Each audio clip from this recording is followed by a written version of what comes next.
2025 SLST 9, 10, 11, 12 new update. এই মুহূর্তে সবচেয়ে বড় প্রশ্ন, 31শে আগস্টের মধ্যে কি জয়নিং সম্ভব? 11-12 সম্ভব, আশা করতে পারো, পজিটিভ থাকতে পারো। যেহেতু কিছু প্রসেস কিন্তু চলছে, পিভিআর কন্টিনিউ চলছে, মেডিকেল টেস্টও কিন্তু চলছে। পিভিআর বলতে মধ্যশিক্ষা পর্ষদের তো পিভিআর যাদের হয়ে গেছে, তারপর যে লোকাল থানায় পিভিআর, সেটা সঙ্গে মেডিকেল টেস্ট, জোনাল বোর্ডে কিন্তু মেডিকেল টেস্টগুলো চলছে, সঙ্গে ভেতরেও কিন্তু কাজ চলছে। কালকে শিক্ষামন্ত্রীর বক্তব্য থেকে এটা পরিষ্কার হয়ে গেছে, প্রসেসিং শুরু হয়ে গেছে, চলছে। খুব তাড়াতাড়ি 2025 এসএলএসটি কিন্তু শুরু হবে, জোর কদমে শুরু হবে, সঙ্গে কমপ্লিটও হবে, তারপর এসএলএসটি 3 আসবে। তা থেকে পরিষ্কার কাজ কিন্তু হচ্ছে। তো 11-12 সম্ভব, যেটুকু বাকি আছে কাউন্সেলিংয়ের, মধ্যশিক্ষা পর্ষদের ভেরিফিকেশন বাকি আছে, সম্ভব। 11-12 সম্ভব, সরকার চাইলে সব কিছুই সম্ভব।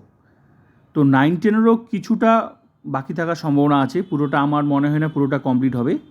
তবে এদিকে আবার এক্সটেনশনও হওয়ার কিন্তু সম্ভাবনা আছে, কারণ 2016 আনটেন্টেড টিচার্সদের 31শে আগস্টের মধ্যে মানে লাস্ট বেতন, তারপর কিন্তু আর বেতন পাবে না। তো কী হবে তারপর?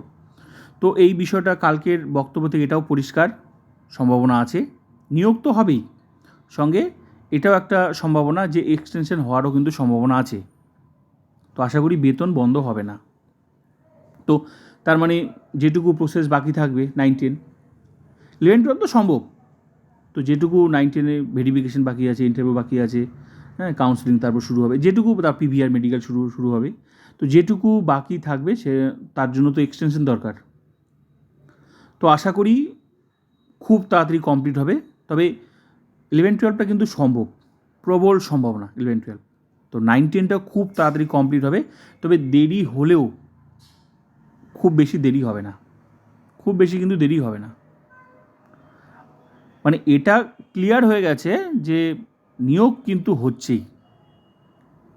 আর এই যে ওবিসি 17% না 7%, যেটা নিয়ে অনেকের সন্দেহ, যে প্রসেসগুলো চলছে, এই যে পিভিআর মেডিকেল টেস্ট, এগুলো কিন্তু 17% নিয়েই কিন্তু চলছে।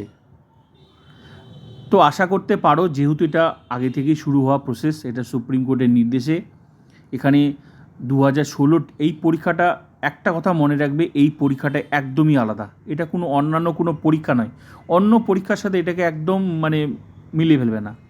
অন্য পরীক্ষাতে এরকম হয়েছে, ওটা হয়েছে, এটা হয়েছে, এই পরীক্ষা একদম আলাদা। অন্য পরীক্ষা কারো চাকরি বাতিল হয়ে 10 বছর 8 বছর চাকরি করে দ্বিতীয়বার সুপ্রিম কোর্ট পরীক্ষা নিচ্ছে না। এই পরীক্ষাটা কিন্তু আরেকটা জিনিস আমি কমেন্টে আমি দেখি, যে 2016 যদি চাকরি বাতিল হতে পারে, এটা কেন হবে না? তো 2016 প্যানেল ক্যান্সেল হয়ে তো 2025 হচ্ছে। আমার মনে হয় তারা জানে না যে 25 এসএলএসটিটা হচ্ছে কেন। অনেকেই কমেন্ট করে দেখি, তো 2016 যদি বাতিল হয় তো 25 বাতিল কেন হবে না? তো 2016 বাতিল হয়ে কোথায় গেল? ক্যান্ডিডেটগুলো কোথায় গেল? 2016 বাতিল হয়ে তো প্যানেলটা বাতিল হয়ে তো 25 হলো। তো 25টা আবার কিসের জন্য বাতিল হবে? 16টা বাতিল হয়েছে বলেই তো 25টা হচ্ছে। তো 25কে উদাহরণ দিচ্ছে, 16কে।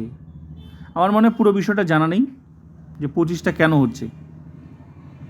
এই উদাহরণটা অন্য নিয়োগের ক্ষেত্রে দেওয়া যেতে পারে, যে ওই নিয়োগটা ক্যান্সেল হয়েছে, তো এটা কেন হবে না?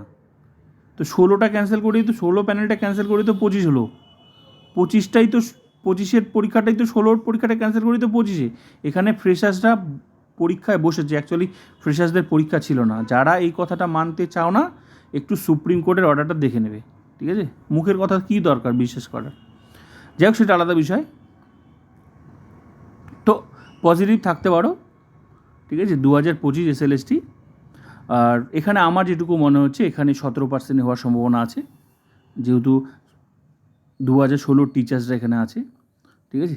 তো এখানে হঠাৎ করে 7% হয়ে গেলে এখানে 2016 ক্যান্ডিডেট তারা কিন্তু চাকরি পাবে না। সঙ্গে সুপ্রিম কোর্ট লাস্ট বক্তব্য কিন্তু ছিল যে আনটেন্টেড টিচার্সদের যাতে নতুন কোনো রুলস প্রয়োগ করে না, কোনো মানে ক্ষতি না হয়, এই বিষয়টা কিন্তু বলেছে সুপ্রিম কোর্ট, ঠিক আছে? তো যেটুকু মনে হচ্ছে এখানে সম্ভাবনা আছে, 17% সম্ভাবনা আছে। এটা আমার মতামত, তোমাদের মতামত তোমরা দিতে পারো, ঠিক আছে? এই নিয়োগটাতে 17% থাকার সম্ভাবনা আছে। আর 25 এসএলএসটি তো হবেই, নিয়োগ হবেই। তো পজিটিভ থাকো, যে কোনো সময়, যে কোনো দিন, যে কোনো মুহূর্তে বাকি প্রসেস আশা করি শুরু হয়ে যাবে। শিক্ষামন্ত্রীর বক্তব্য থেকে এটা পরিষ্কার হয়ে গেছে, প্রসেসিং শুরু হয়ে গেছে, তার মানে কাজ চলছে, ভেতরে ভেতরে কাজ চলছে, জোর কদমে শুরু হবে। তো জোর কদমে শুরু হবে, জাস্ট ওয়েট, ব্যাস যে কোনো সময় তোমরা দেখতে পাবে। ব্যাস এটুকু বলা ছিল। তবে 11-12 31শে আগস্টের মধ্যে জয়েনিং সম্ভব, আর এক্সটেনশন হওয়ার সম্ভাবনা আছে। ব্যাস এটুকুই আপডেট।